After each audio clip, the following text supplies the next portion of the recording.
Hi, I'm Joseph Feraldi. I want to thank you for joining us here at Bayside Chapel online. Our prayer is that today's service will be a blessing to you, that will encourage you in your journey with Jesus Christ, and it will help you to see all that God has in store for you. We would love to hear from you on how God is using this ministry to bless you, and we'd love the opportunity to pray for you. Just send us an email at amen@baysidechapel.org. Remember that you can stay in touch with us at any time. Just visit the App Store and search for our app at Bayside Chapel of NJ. Also, if God is using this ministry to bless you, we'd like to give you the opportunity to partner with us financially. Simply go online to baysidechapel.org or use the Bayside Chapel app and choose whatever option works best for you. Enjoy today's message.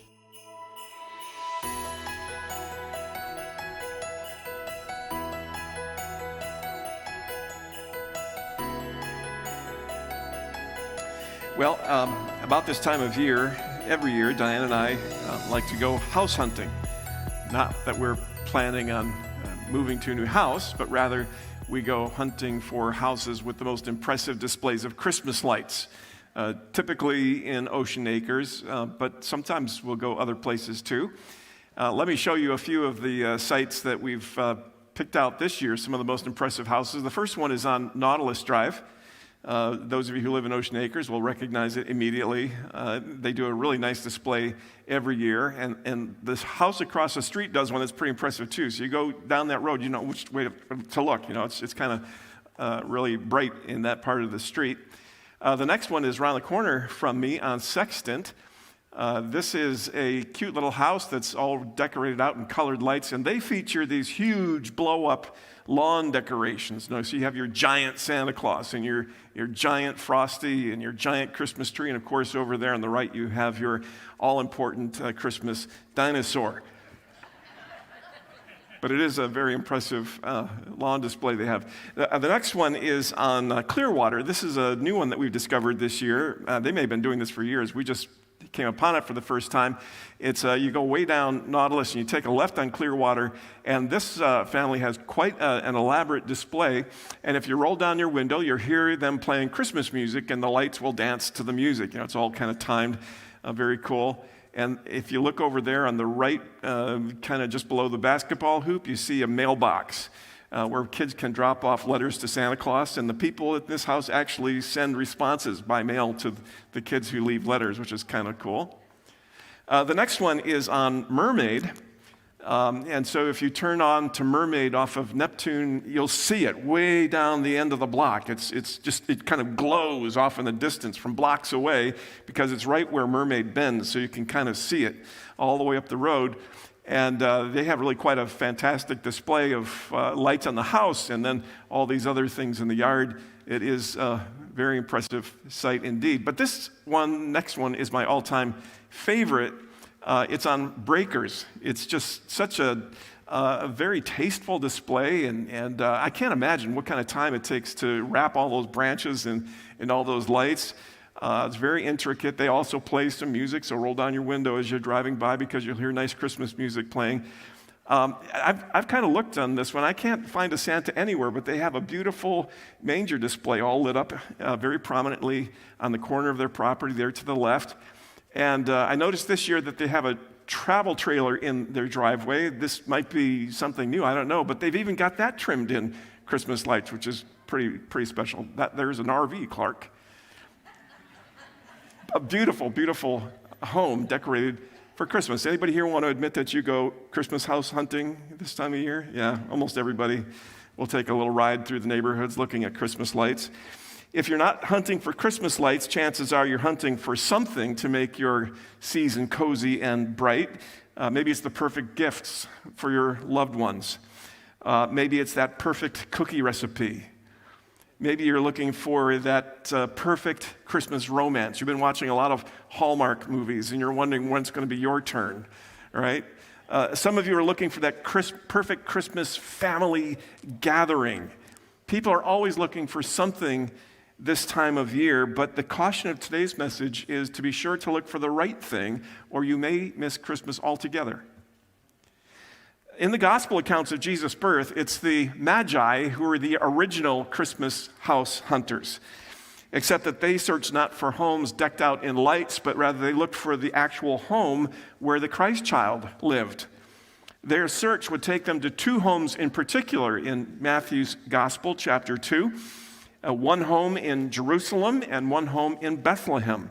One was the opulent home of the King Herod the Great, and the other was a humble house where Jesus and his family were staying. Each was the home of a king, one a pretender and the other the real thing. Throughout this series, Home for Christmas, we've been looking at homes in the biblical story of Christmas for what they can teach us about how to make a house a truly great home.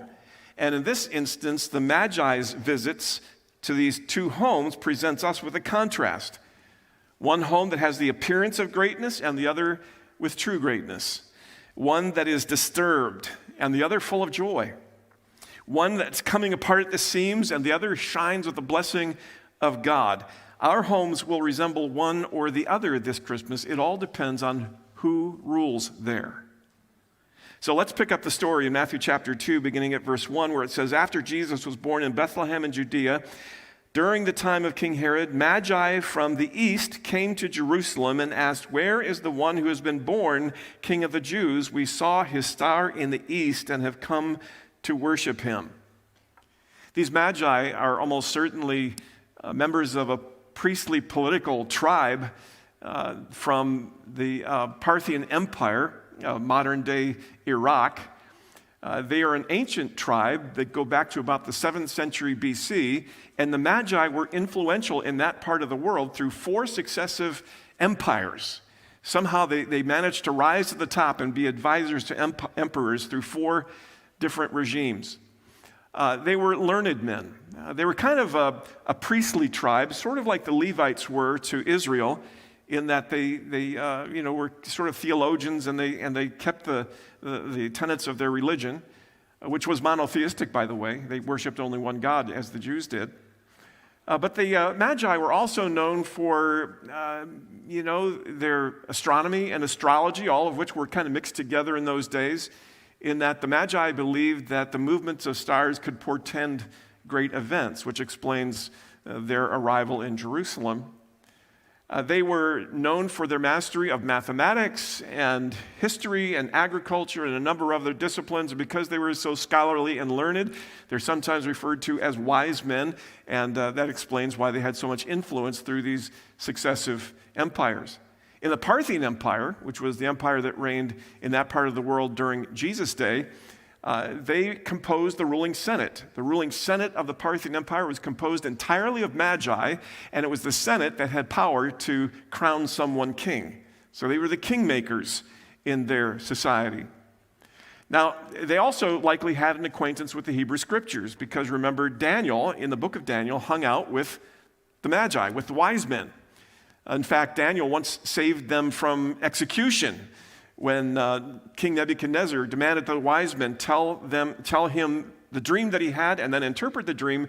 The wise men said, "That's ridiculous. We will interpret the dream, but first you have to tell us." And he said, "No, you got to tell me the dream too."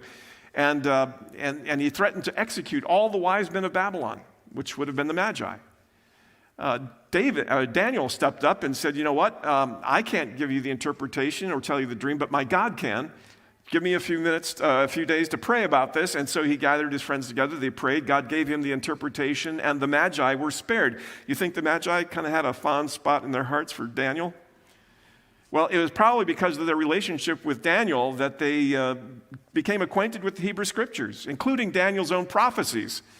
Daniel's prophecies, which themselves would have pointed to this particular time when a ruler would come from Israel who would rule the entire known world. In fact, there was a sort of a general expectation throughout the known world at the time that very soon a king would arise out of Israel who would eventually rule the whole world. Put all that together with a specific prophecy in Numbers chapter 24, verse 17, that said, "A star shall come out of Jacob and a scepter shall rise out of Israel."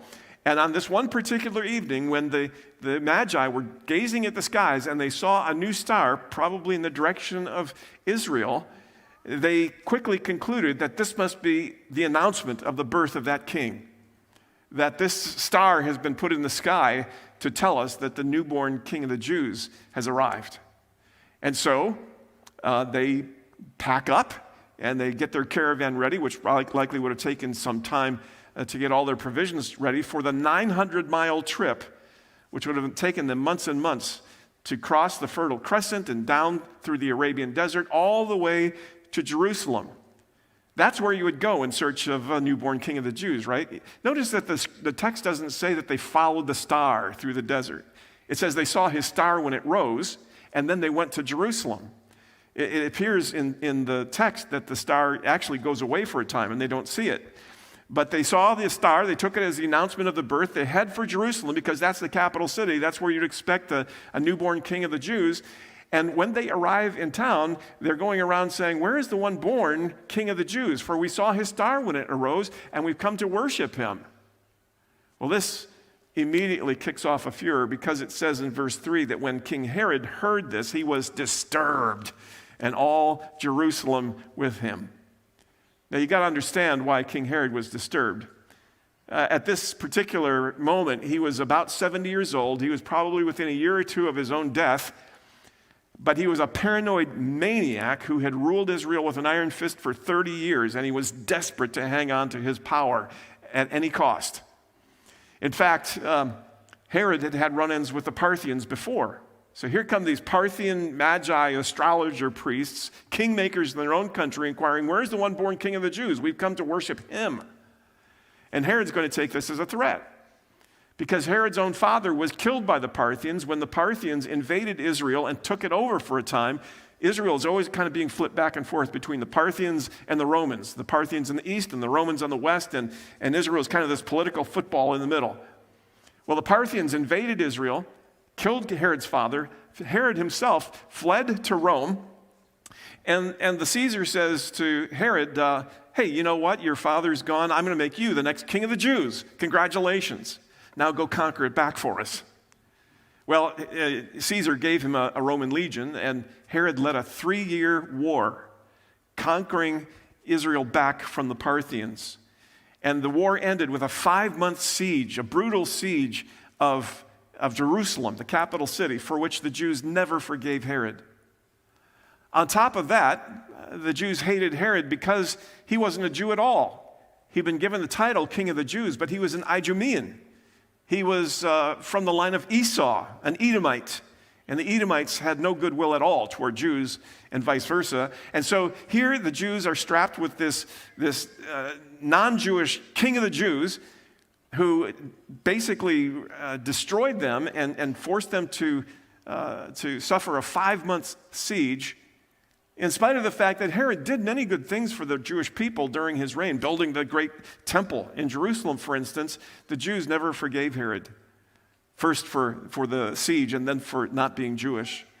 Herod, desperate to be loved by the Jewish people, tried to ingratiate himself by marrying into the Jewish royal family. And so he took a wife who was a princess of the Jewish family, the royal family, and thought that might do it. Well, what it did was it made that queen fabulously popular with the people, but it didn't do anything for Herod. In fact, she became so popular with the people that Herod felt threatened by her, thought that maybe they would prefer her over him, and that he would be ousted, and so he had her executed. They had a couple of sons, and the sons became too popular for Herod's liking, and he found reasons to have each of them executed, leading Caesar back in Rome to say, "You know what? It's safer to be Herod's pig than one of his sons." Herod was a maniac, a paranoid maniac who would do anything to put down any threat to his throne so that he could remain unchallenged on the throne of Israel.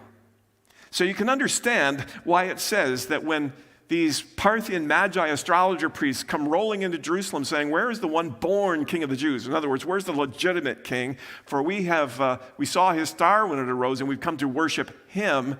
Herod can only take this as a threat. This might be another Parthian dirty trick. They're fomenting sort of discontent among the people, and they're going to try to oust me and put one of their own people on the throne instead. And so Herod is disturbed, and all Jerusalem with him. Why? Because the people of Jerusalem knew that Herod was a paranoid maniac, and if Herod was disturbed, that only meant that heads would roll, and it was only a question of how many. And so that's the situation you have here, and in his disturbed state, Herod takes three specific actions. First, he inquires where the Christ is to be born. Look at verse 4 where it says, when he had called together all the people's chief priests and teachers of the law, he asked them where the Christ was to be born. In Bethlehem in Judea, they replied, for this is what the prophet has written.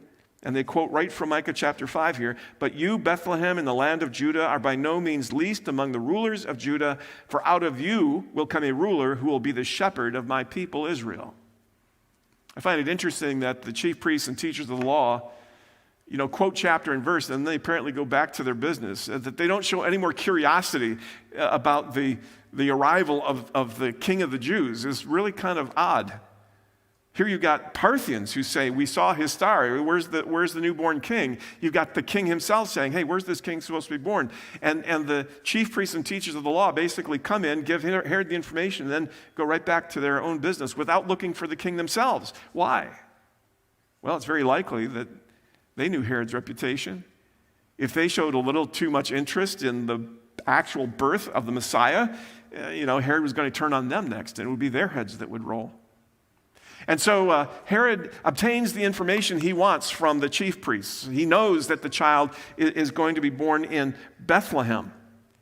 The next action Herod takes is to call the wise men in. Look at verse 7 where it says, then he called the Magi secretly and found out from them the exact time the star had appeared. You see what he's doing? He's getting a fix on the kid's location, and now he knows the child's approximate age. He's got murder in his heart. And so the Magi naively say, we saw the star about this time, so Herod can calculate, he must be about this age.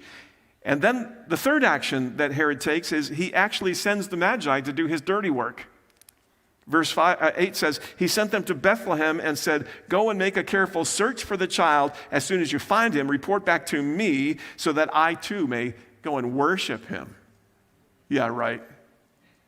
So Herod, is not only satisfied with having the fix on the kid's location and the time of his birth, he's going to send the Magi to do his detective work, and they'll come back and tell him who the child is so that he can have him put to death. What's clear here is that Herod has murder in his heart. He will do whatever is necessary, as we'll see next week, to kill the competition. No one will take Herod's throne from him as long as he has anything to say about it. Herod was disturbed, and all Jerusalem with him. And I think here we see the lesson of Herod's palace. And it's this, that a home where self reigns can't help but be troubled. A home where self reigns can't help but be troubled. That's not only true of Herod's home, it's also true of yours. I can almost guarantee that if your home is troubled, there's at least one person in your family who thinks he's Herod. There's someone working overtime to be in charge, to impose their will on the rest of the family. It could be the husband who dominates his wife. It could be the dad whom everyone walks around on eggshells. It could be the wife who gets what she wants by expertly manipulating her husband. It could be the mother who rules the roost by making it clear, if mama ain't happy, ain't nobody happy. It could be the teen who's learned to get her way by threatening self-harm. It could be even a toddler who knows he'll get his way by throwing a tantrum. It could be the parent who's still trying to run an adult child's life. It could be the adult child demanding that mom or dad do her bidding or they won't see the grandkids at Christmas. You see, there's a little Herod inside each of us. Call it the flesh. Call it self. It's that sinful pride we're born with that programs us to look out for number one. A home where self reigns can't help but be troubled. Wherever you have a troubled home, you'll have at least one Herod demanding to be on the throne, ready to destroy whoever tries to take the throne away. Now that's miserable enough, but some families have multiple Herods, 2 or more, each attempting to impose their will on the other members of the family, each ready to do whatever it takes to establish and defend his or her supremacy. And in that case, there will be all-out war. Herod was disturbed, and all Jerusalem with him. Now, I can't say that the Magi picked up on all this in their very short visit to Herod's opulent palace. Very likely Herod was on his best diplomatic behavior with these foreign visitors, these dignitaries from the Parthian Empire. They likely were impressed with, Herod's kingly demeanor and the wonderful beauty of his palace. But for all of its riches and beauty, the place was rotten to the core, in the grip of Herod's selfishness that would try to defy God himself by killing Messiah, if necessary, to keep the throne for himself. The Magi, not yet realizing that Herod was using them, are happy enough to take the information they've received and head for Bethlehem, in keeping with the ancient prophecy about Messiah's birthplace. And as if to reinforce that they're headed in the right direction, God now makes the star appear again, pointing the way to Bethlehem. Look at verse 9 where it says, "And after they heard the king, they went on their way, and the star they had seen in the east went ahead of them until it stopped over the place where the child was. When they saw the star, they were overjoyed," or they rejoiced with exceedingly great joy. It was a mega joy, literally, in the original language. And already we see a stark contrast between their arrival in Bethlehem and their arrival in Jerusalem, and their approach to Bethlehem. Their arrival in Jerusalem was disturbing because Jerusalem only had room for one king, and Herod was determined to keep his throne. Their approach to Bethlehem was joyful. They rejoiced with exceedingly great joy. Why? Because they were on their way to see the one who was born to be King of the Jews, the fulfillment of ancient prophecy, one so important that God appointed a star in the sky to announce his birth. They're only a few miles away from seeing that one who didn't demand to be worshiped, but was more deserving of their worship than Herod ever was. And they too take 3 actions. It says in verse 11, "On coming to the house, they saw the child with his mother Mary, and they bowed down."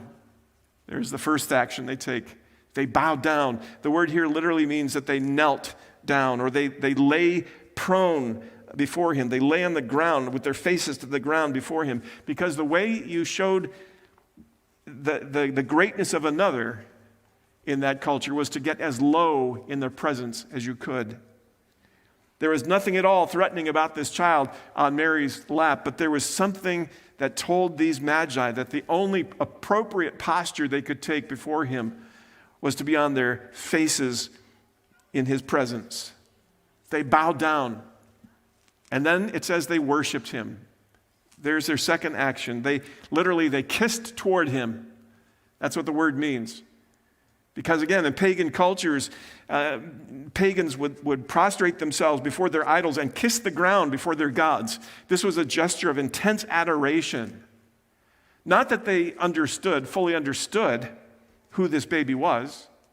They couldn't have known at this point that this one was actually God incarnate, sent to earth, God in human flesh, to be God with us, to represent humanity. They couldn't have known that he would live a sinless life before the Heavenly Father. They couldn't have known that he would heal the sick, make the blind to see and the lame to walk and the deaf to hear.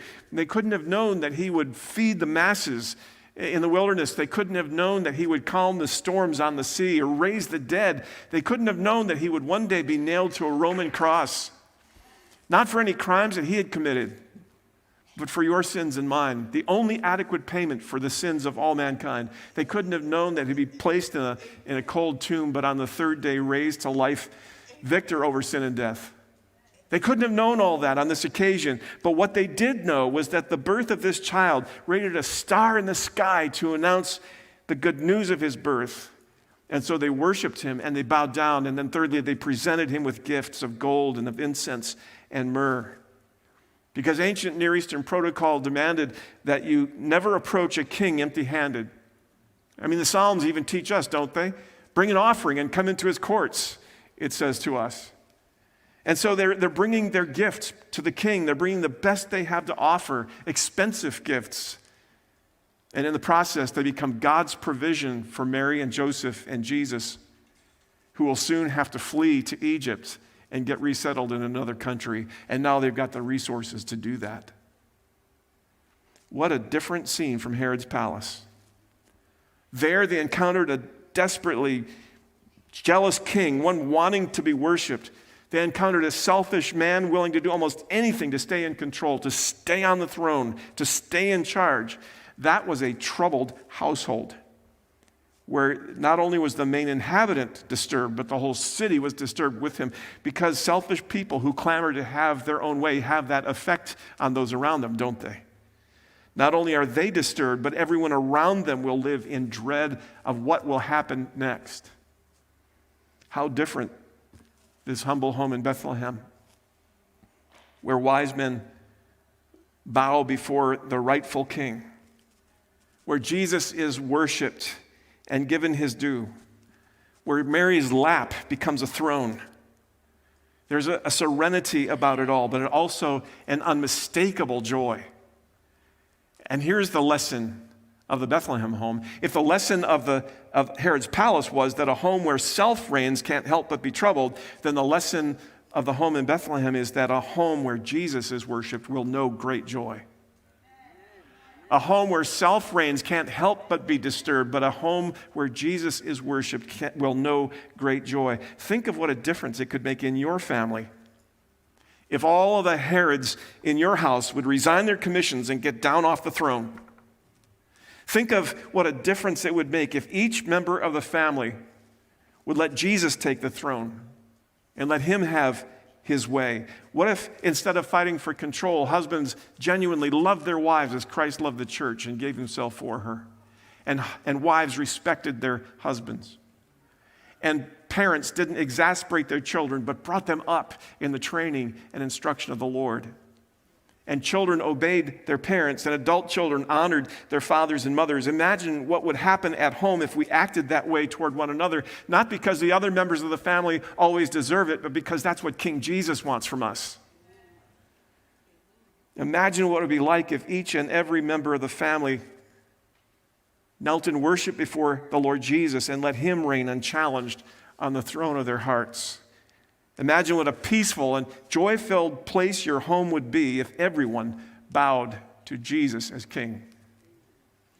See, the bottom line is, if you want your home to be filled with joy and not trouble, if you want to be at peace and not disturbed, if you want it to be a place of worship, not warfare, let Jesus reign.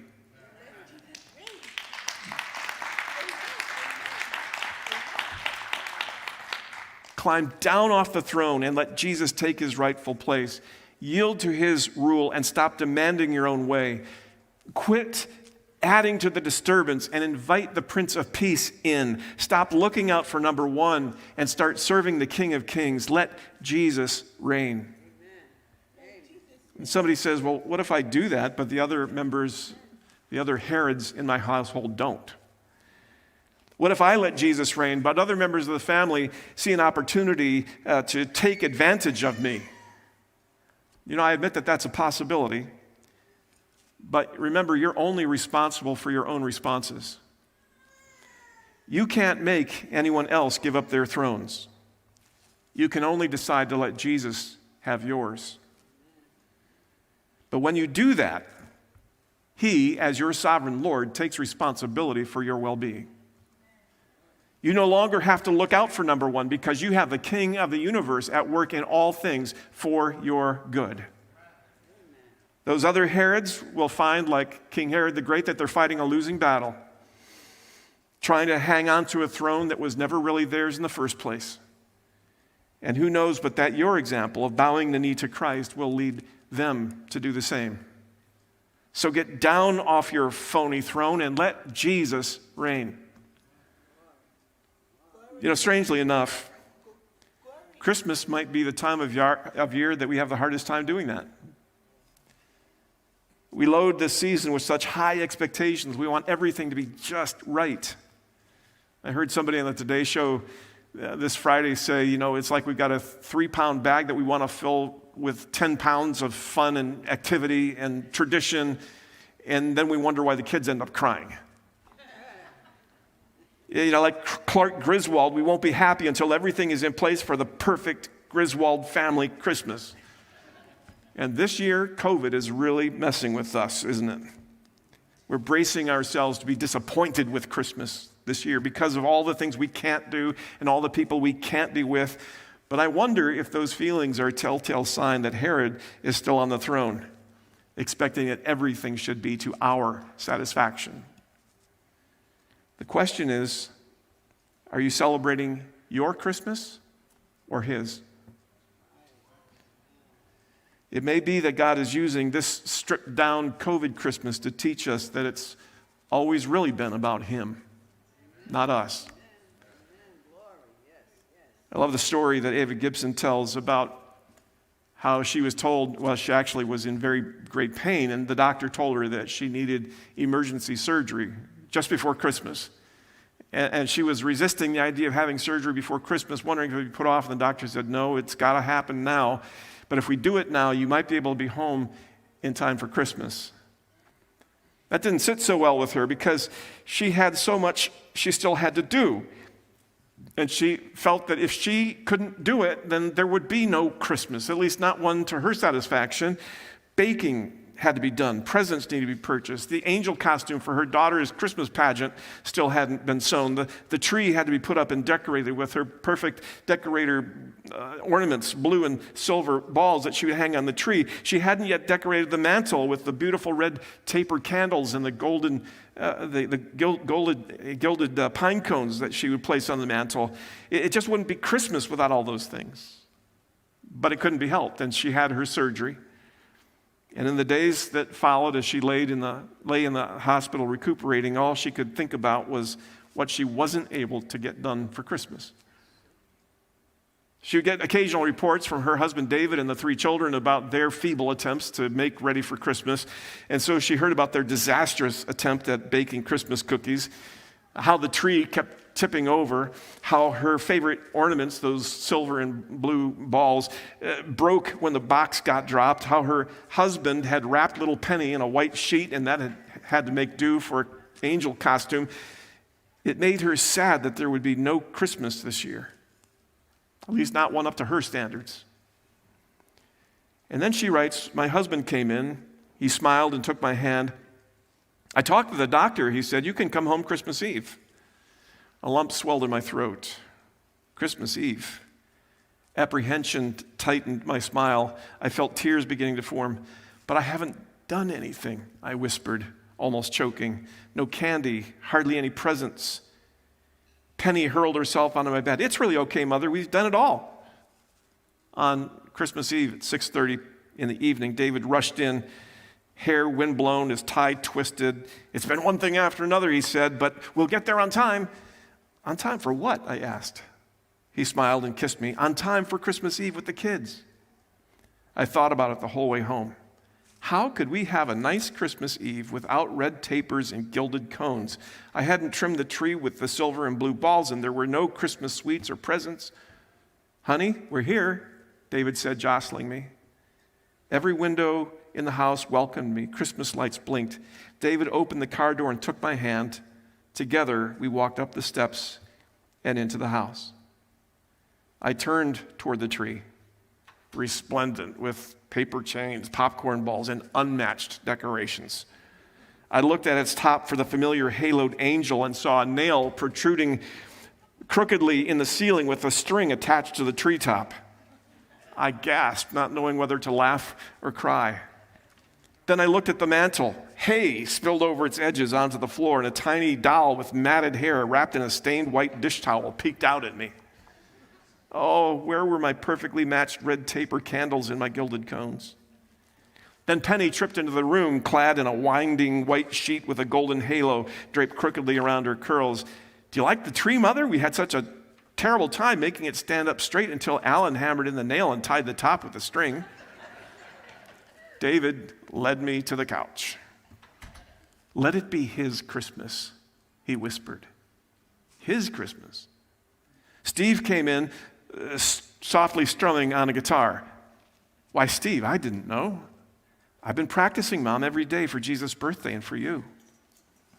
Penny's haloed curls grew still. I leaned forward. Her sweet, childish voice filled the room. The pure notes of "O Holy Night, the stars are brightly shining, trembling in the air." The lights dimmed, and Alan entered with 2 candles. Carefully, he placed them on the mantel beside the doll and the lumpy bed of hay. And David read, "In the beginning was the Word, and the Word was with God, and the Word was God." Tears filled my eyes. The lopsided tree, the nail jutting out of the ceiling, that ridiculous white sheet. And the Word became flesh and dwelt among us, and we beheld his glory. His glory. In my imagination, I saw a barn restless with cows and donkeys. A man lowered fresh hay into a cattle trough. A young mother, trembling with weariness, leaned forward, tucking her baby into the coarse hay. The candles flickered. There was a star, too, quivering with heaven's glory, because the Creator of the world had come to save his people from their sins. I looked at my sons standing so still beside the flickering lights. My daughter was kneeling by the fireplace, the gold in her halo shining red and blue. Even the tree seemed to lean toward him, the baby, on the mantle. And I knew that my Christmas had been transformed into his Christmas. My real Christmas had come, a gift from my family, a gift from him. So, what will it be for us this COVID Christmas? Will we go through this season all Herod-like, disturbed that all is not as we wish it would be? Or will we let it be his Christmas, where in humble worship we discover the joy of letting Jesus reign? Let it be his Christmas. Get down off the throne making all your demands, and know the joy of bowing before the real King. Let Jesus reign.